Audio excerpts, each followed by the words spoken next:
भारत माता की जय, भारत माता की जय, भारत माता की जय।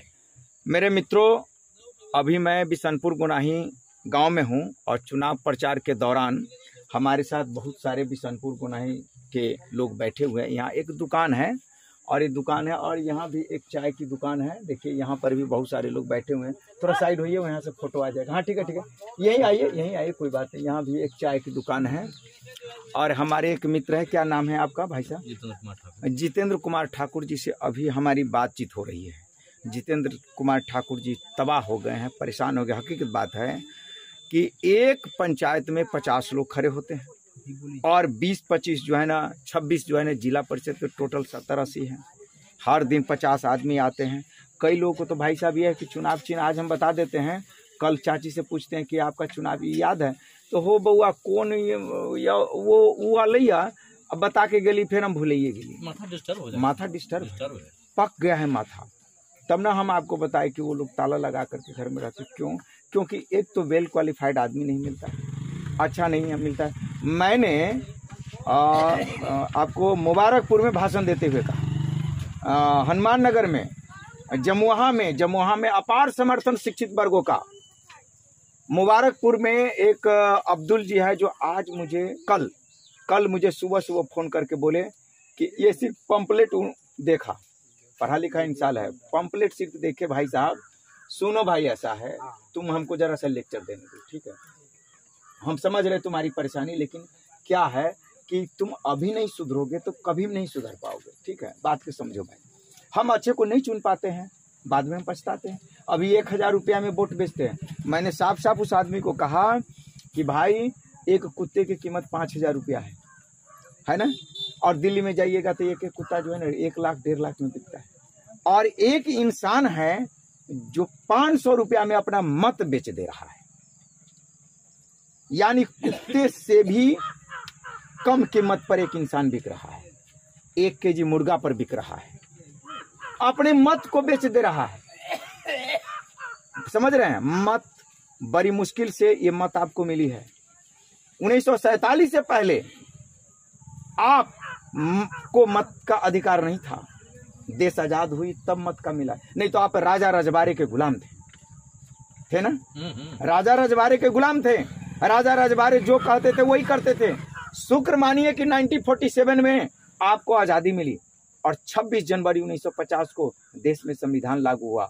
और शुक्र मानिए 26 नंबर मेरा क्रमांक है और 26 जनवरी 1950 को हमारे देश में संविधान लागू हुआ और 26 नंबर हमारा क्रमांक है। और सबसे लास्ट में हमारा क्रमांक है, सबसे लास्ट में है 26वां नंबर क्रमांक है और ब्रीफ के छाप है, ठीक है? हम आते हैं टॉपिक पर भाई। तो ये 5 जो टॉपिक है भाई साहब, उसमें मैंने हर एक पंचायत में जाता हूं, हर एक गांव में जाता हूं, जहां भी भाषण देता हूं, सीधा बोलता हूं कि हर पंचायत में एक किसान विकास केंद्र खोलेंगे। क्या खोलेंगे? किसान विकास केंद्र। क्यों किसान विकास केंद्र? कोई नाम भी नहीं बताएगा। मैंने किसान विकास केंद्र खोलने का निर्णय क्यों लिया? क्योंकि किसान हमारे क्षेत्र में सबसे ज्यादा परेशान है।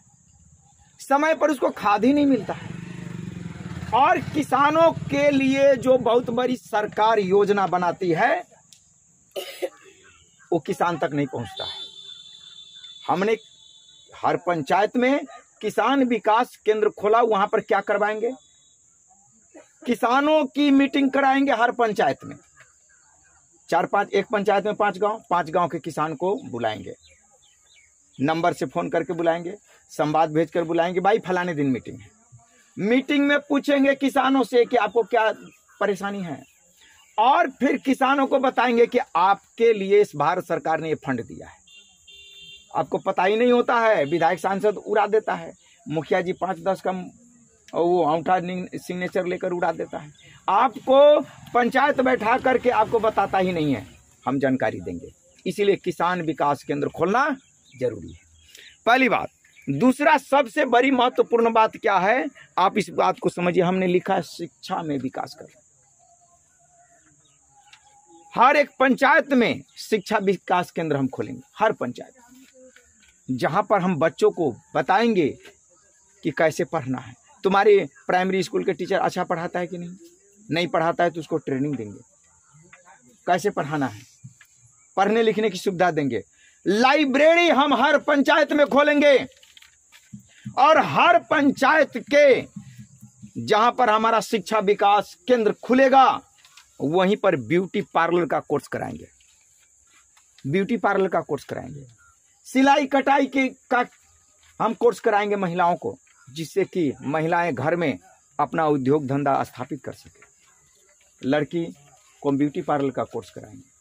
और सबसे बड़ी बात, दादा दादी बुजुर्ग महिला, गर्भवती महिला के लिए कोई व्यवस्था नहीं है पंचायत लेवल पर। हम हर पंचायत में एक एम्बुलेंस खड़ा करेंगे 24 घंटे के लिए, 24 आवर के लिए, हर पंचायत में आपको देंगे। हम सीधे वोट नहीं मांगते, हम पहले मैनिफेस्टो लिखे हैं, हमारा बटन फटन पीछे है, हम पहले बताएं कि काम करेंगे। भाई साहब, मुझे राजनीति नहीं आती है और मैं विज्ञान का आदमी हूं। हमारे घर में इस बात की चर्चा चलती है, हमारी वाइफ हमसे परेशान रहती है, जो पेट में रहता है तुरंत निकल जाता है बात। हम विज्ञान के आदमी हैं और विज्ञान के आदमी होने के नाते छल कपट मेरे अंदर नहीं आती है। मैं काम किया हूं और काम करूंगा। पृथ्वी को बचाने के लिए मैंने दिल्ली में 10 साल संघर्ष किया। पृथ्वी बचाओ आंदोलन जब भी टाइप कीजिएगा, हमारा बहुत बड़ा बड़ा पर्यावरण पर लेक्चर आएगा। हम आपको बताएंगे कि जिंदा कैसे रहना है। दिल्ली में सबसे पहले और जंतर मंतर पर कई बार मैंने धरना प्रदर्शन किया कि पूरी पृथ्वी को कैसे बचाना है। आज पूरी दुनिया में नेट जीरो कार्बन एमिशन की चर्चा चल रही है। अभी ग्लासगो में पर्यावरण कॉन्फ्रेंस COP26 हुई है और उसमें ये बात चर्चा चल रही है कि पृथ्वी का ग्लोबल वार्मिंग हुआ, टेम्परेचर बढ़ा तो कई ऐसे देश डूब जाएंगे। तो उस पर हम चर्चा करें। खैर, ये ग्लोबल लेवल की बात है। हम तो फिलहाल आपके अभी हम एक जिला परिषद में जिसमें 7 पंचायत आते हैं उसकी बात हम करें। There are 7 panchayat in our जिला परिषद क्षेत्र एरिया। तो इस क्षेत्र और इस एरिया का जितने भी किसान हैं भाई साहब, 5 वर्षों के लिए अगर आप ये क्षेत्र मुझे सौंप दिए तो इस यहाँ के किसान की तुलना हरियाणा और पंजाब के किसान के बराबर कर दूंगा। केवल 5 वर्ष के लिए मुझे ये सौंप दीजिए। आपके क्षेत्र से, आपके गांव घर से डॉक्टर इंजीनियर बनेगा। शिक्षा विकास केंद्र खोलूंगा और ये शिकायत नहीं होगी कि फलाने गर्भवती महिला का बच्चा मर गया और बुजुर्ग का घुटना में दर्द था, टाइम पर हॉस्पिटल नहीं पहुंचा। हर पंचायत में एक एम्बुलेंस खड़ा कर दूंगा। हम 7 रोज पहले सुपैना में हम भाषण दे रहे थे, प्रचार कर रहे थे। वहां के लोग बोलते, सर बाढ़ के समय में चारों दिशाएं बंद हो जाती है, निकलने का साधन नहीं, मवेशी बह जाता है, घर बह जाता है। मैंने उन्हें कहा कि भारत सरकार के पास ऐसी प्रावधान है कि सुपैना गांव की क्या औकात है। बड़े बड़े समुद्र की लहरें आती है कलकत्ता में, महाराष्ट्र में, तो भारत सरकार के पास डिजास्टर मैनेजमेंट डिपार्टमेंट है। क्या आपके यहाँ के, मैंने सुपैना के लोगों को कहा, आपके यहाँ का मुखिया, आपके यहाँ का विधायक, आपके यहाँ का MP सांसद क्या डिजास्टर डिपार्टमेंट मैनेजमेंट डिपार्टमेंट को लिखा?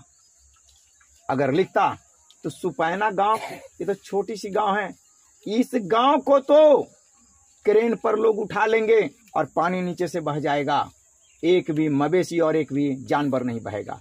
लेकिन व्यवस्था नहीं है। जीतने के बाद आपसे मिलने नहीं आता है। और मैं कहता हूं कि किसान विकास केंद्र खोलेंगे तो वहां हर 15 दिन पर किसानों की मीटिंग करेंगे, कभी उस पंचायत में, कभी उस पंचायत में, कभी उस पंचायत में। और शिक्षा में इतना बड़ा बदलाव लाएंगे कि आप सोच नहीं सकते हैं।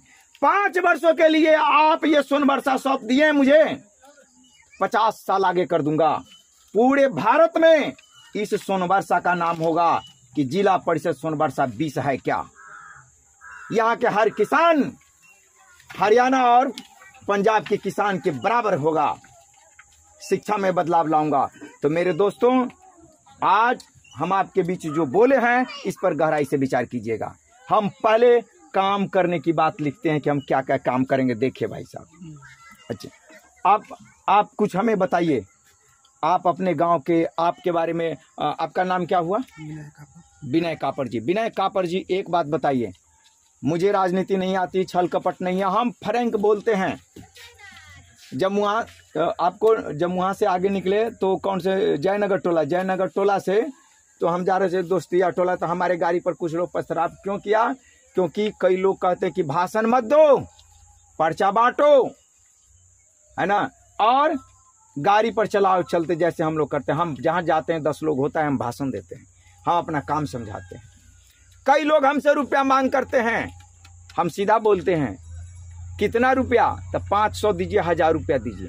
हम उसको समझाते हैं कि एक कुत्ते की कीमत 5000 रुपया है, एक बकरी का कीमत कितना होगा? बकरा का 10,000, यानी 10,000 में एक बकरा बिकता है। और एक आदमी है जो 1000 रुपया में अपनी मत को, अपनी इज्जत को बेच दे रहा है। अंदाज लगा लीजिए। इसीलिए कुछ लोग हमसे नाराज है कि ये हम बोलते हैं कि तुम्हारी कीमत एक कुत्ते से भी कम है। चलिए थोड़ा उन लोगों से भी हम बात कर लेते हैं। आपका नाम क्या हो भाई साहब? शंभू कापर। शंभू कापर जी। शंभू कापर जी, हमारी जो बात है, देखिए मैं आपको बता दूं सीधी सी बात, आप प्रचार कीजिए, हमें वोट दीजिए। ये भी नहीं कह रहा हूं कि जबरदस्ती दीजिए, ना। आपको इच्छा है तो दीजिए, नहीं इच्छा है नहीं दीजिए, कोई जबरदस्ती नहीं है। विचार अच्छा लगा तो ठीक है, नहीं लगा तो आप जहां मन है वहां वोट दे सकते हैं। हाँ दादा, हमारी पर्चा देखे हैं? हाँ पर्चा देखे, हम भाषण दे रहे थे, ये भी आप सुने हैं। हाँ, तो यहाँ पर चाय की दुकान कितने दिनों से है? साल भर से। अच्छा, ये छोटी सी चाय की दुकान है जो साल भर से चल रही है। यहाँ पर शाम में काफ़ी भीड़ होता होगा चाय पीने वालों की?